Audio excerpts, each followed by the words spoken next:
اللہ نے جینوں اور انسانوں کو اپنی عبادت کے لیے پیدا کیا، مگر اشکال اس بات پر پیدا ہوتا ہے کہ اس کی منشا کے مطابق یہ مخلوق اس کی عبادت کیوں نہیں کرتی ہیں؟ مفسرین کرام اس عبادت کو دو حصوں میں تقسیم کی ہے۔ ایک حکم تکوینی ہے۔ Thanks for watching. Don't forget to like, comment, share and subscribe to Maulana Habibullah Ruhani Official. میرے دوستوں، اللہ رب العزت کی عبادت کرنا، اللہ نے دنیا کے اندر اپنی عبادت کے لیے انہیں بھیجا ہے، اور وہ عبادت سے اغراض کیوں کرتے ہیں؟ اللہ نے عبادت کے لیے بھیجا ہے تو اللہ کی عبادت سے اغراض کیوں کرتے ہیں؟ اللہ نے جینوں اور انسانوں کو اپنی عبادت کے لیے بھیجا ہے، اپنی عبادت کے لیے پیدا کیا، مگر اشکال اس بات پر پیدا ہوتا ہے کہ اس کی منشا کے مطابق یہ مخلوق اس کی عبادت کیوں نہیں کرتی ہیں؟ مفسرین کرام اس عبادت کو دو حصوں میں تقسیم کی ہے۔ ایک حکم تکوینی ہے جس کی سامنے سارے مخلوق کو مجبور ہے اور اس سے تسلیم کرتی ہیں، جیسے چاند ہے، سورج ہے، ارض و سما ہے، شجر و حجر ہے، سب اللہ کی حکم تکوینی کی پابند ہے۔ جو اللہ انہیں حکم فرماتی ہیں وہ وہی کام کر رہے ہوتی ہیں۔ سورج کی کام ہے روشنی دینا، چاند کی کام ہے روشنی دینا، ستاروں کی کام چمکتے ہوئے ستاروں کی کام روشنی دینا، زمین و آسمان، شجر و حجر، سب چیزیں اپنے کام میں یہ کیا ہے بھائی؟ حکم تکوینی ہے، اور وہ اپنے اس حکم پر کیا ہے؟ پابند ہے۔ ایک قسم کی۔ دوسرے قسم ہے حکم تشریع، یعنی شریعت کے مطابق۔ اس حکم کی تعمیل کون کریں گے بھائی؟ مخلوق اپنے نیت اور ارادہ سے کرتی ہے، مخلوق اپنے نیت اور ارادہ سے کرتی ہے۔ مثلا ایمان لانا، عبادت کرنا، حلال و حرام کی تمیز کرنا، حلال و حرام کی تمیز کرنا اور حلال و حرام کی خیال رکھنا، یہ تشریعی احکام ہیں۔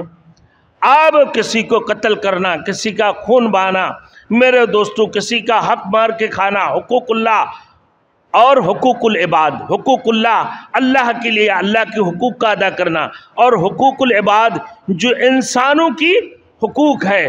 میرے دوستوں اللہ کو راضی کرو، اللہ کی عبادت کرتے، اللہ کو راضی کرو مخلوق کی خدمت کرتے ہوئے، مخلوق کی خدمت کرتے ہوئے حقوق العباد سے اللہ کو راضی کر لو۔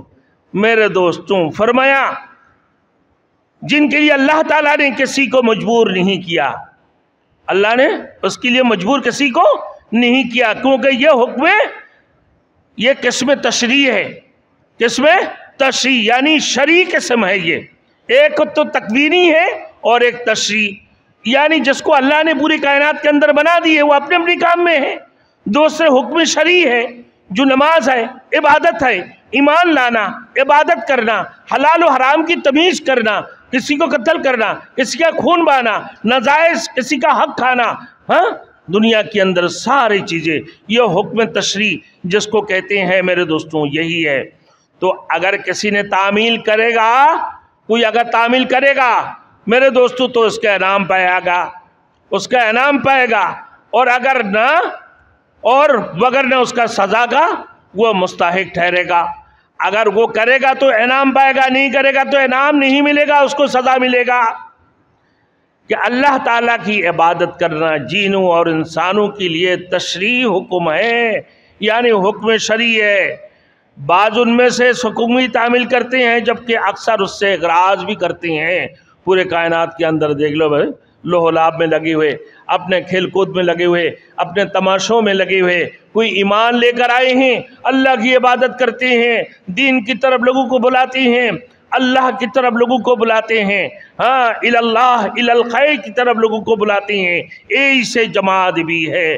بعض فرماتے ہیں لیعبدون، یعنی اے لیعرفون اللہ رب العزت کا یہ مطلب یہ ہے کہ اللہ نے تمام جینوں اور انسانوں میں عبادت کرنے کی صلاحیت رکھ دی ہے، اب ان کی مرضی ہے کہ وہ صلاحیت سے فائدہ اٹھائے یا نہ اٹھائے. فائدہ اٹھاؤ گے تو کامیاب ہو جاؤ گے، فائدہ نہ اٹھاؤ گے تو ناکام ہو جاؤ گے.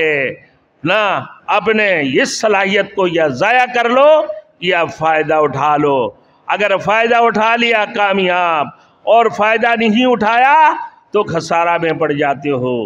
حضور صلی اللہ علیہ وسلم کا بھی یہی فرمان ہے، کل مولود یولد علی فطرت، ہر مولود اپنے فطرت سلیمہ پر ہی پیدا ہوتا ہے. ہر مولود اپنے فطرت سلیمہ پر پیدا ہوتی ہیں. تو مگر بعد میں ماحول کی اثرات سے یہود بنا دیتے ہیں، نصرانی بنا دیتے ہیں، مجوسیت کا شکار ہو جاتا ہے، کفر و شرک میں پھنس جاتا ہے. ہر جن و انسان کی فطرت کا ہی تقاضا ہے کہ وہ اپنے خالق اور مالک کی عبادت بجا لائے.